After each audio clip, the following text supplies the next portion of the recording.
Blasphemy is one of the rules of your God. We can go over the Decalogue if you like. The 11 rules of the Decalogue, if you like. I am God, thy God. That's first rule. First rule of your God. I am God. Okay. Second rule, no other gods. That sort of opens the idea that there are other gods, eh? If your God's jealous of the other gods, it seems like he believes in them.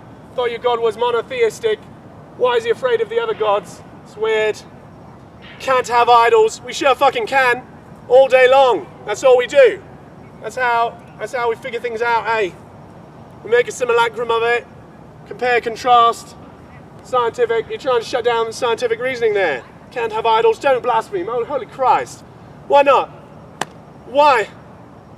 What is blasphemy? Is it if I say, holy fucking Christ, is that blasphemy? If I say your God's imaginary, is that blasphemy? If I say your God's a murderer, is that blasphemy? Is truth blasphemy? I don't think it is. I don't think truth can be blasphemous. I don't think fact can be blasphemous. But I think there are truths and facts that your God will not like it if you say. Why? Why is truth blasphemous? Because they will dispel the myth of your God.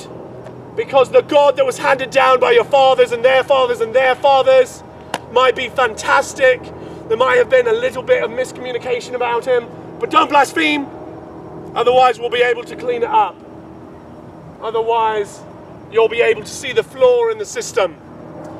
There's another society that had that rule, don't blaspheme. The Great Eurasian Society, is that who they were in 1984?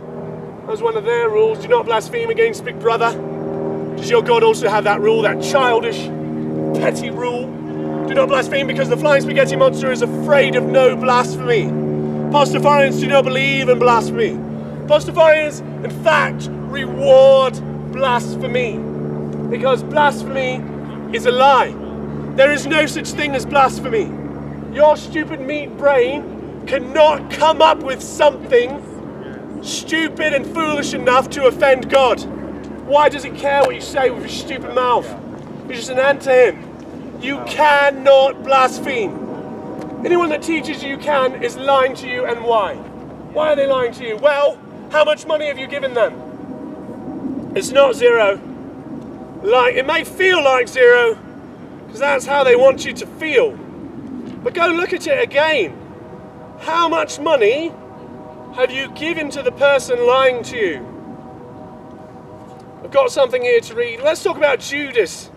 Saint Judas, one of the 12 chosen by Christ. I don't know if you're a Christian. I assume you are, because it's a very Christian nation. You can tell by how divided it is into two groups who hate each other. That's super Christian, isn't it? It actually is. If you go and read your book, you'll find that that's what your God wants. We've got a quote here from Jesus, the so-called Christ. I came not to send peace, but the sword. Who said that? The Prince of Peace! Are you fucking kidding me with this noise? The Prince of Peace can say with his perfect mouth, I came not to send peace. And you worship that. That is who and what you worship. Utter, stupid nonsense. And now that the flying spaghetti monster has shown the reality of himself, you're afraid to believe in reality.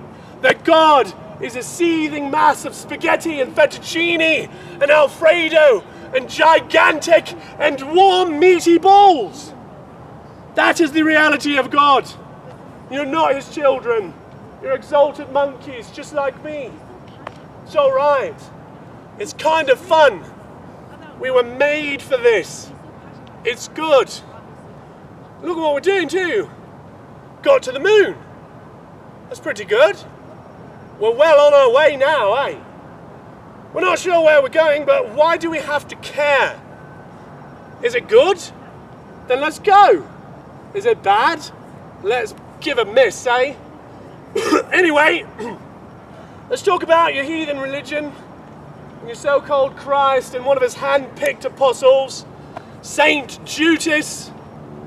Do you remember Saint Judas at all? Do you remember how he died? It's written in your book twice, differently. He died because he had to die. Jesus Christ killed himself, but he killed someone else. He killed Judas. He picked him. He picked Judas to do what he knew Judas would do. Criticize. Pick apart what Christ was doing. One of 12 was critical of the master. One of 12 betrayed him. And then afterwards, did they put in another traitor? No. Instead, they put in another believer. And from that day on, it's been an echo chamber with no critical thought. The day you killed Judas the traitor was the day your God had no opposition, and he was able to do whatever he wanted with his slaves, who he owned. He doesn't love you. Your God doesn't love you, for there is a difference between love and ownership. Your God does not ask to love you. He asks to own you. He asks you to subject yourself to his will at every opportunity. This is not what love looks like. Do you do it to your children?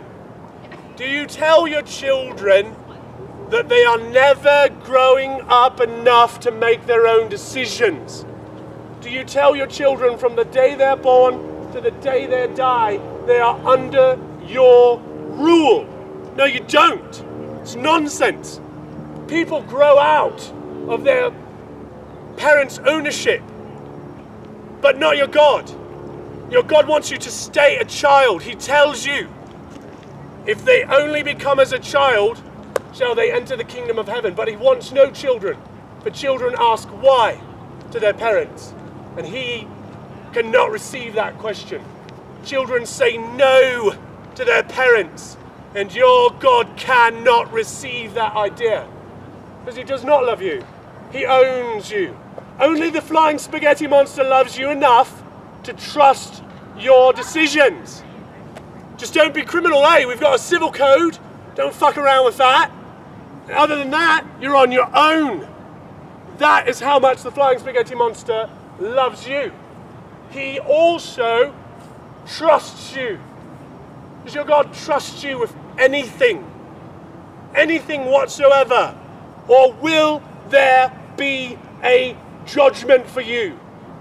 Will you have to recount what you did every moment of this existence to your loving Father? That's not love, that's a judge. Judges don't love you. They keep the peace. It's not out of love. Your God doesn't know what love is. And so for your God, are you ready for the vote? Oh yeah, I am. I have this poem here, What is Love? And it is by the great prophet, great and wonderful prophet that I can't find right now. It's getting big, it's getting too big in fact. What is Love? By Nestor Alexander Hardaway. I don't know why you're not there. I give you love, but you don't care. So what is right and what is wrong? Give me a sign.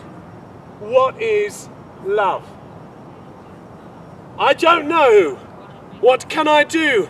What else can I say? It's up to you. I know we are one, just me and you. I can't go on. What is love? Baby, don't hurt me. Don't hurt me no more. What is love? Baby, don't hurt me. Don't hurt me no more. It's odd that you guys didn't join in there. You know the chorus, I think. It's very strange. So here's a little bit about Jesus, so-called Christ. Did he start the zombie apocalypse? A question I get quite a bit. Is Jesus Christ the reason that we are facing the zombie apocalypse today? No. Jesus Christ is not a zombie, because zombies are mindless, they are brainless, and they do enjoy eating brains. Jesus Christ did not do that. Jesus Christ was not a ghost, or his body was corporeal. He is not a wight, because his body was not rotting. It seemed to hold its marks and not rot away. No, it's quite clear, if you will read the 3rd edition of the Monster Manual, that Jesus Christ was in fact a lich. Liches are great and powerful sorcerers who bind their souls to something physical so that they can never be destroyed and live forever. Of course, that's what Jesus Christ has done. Great and powerful lich of the ancient age.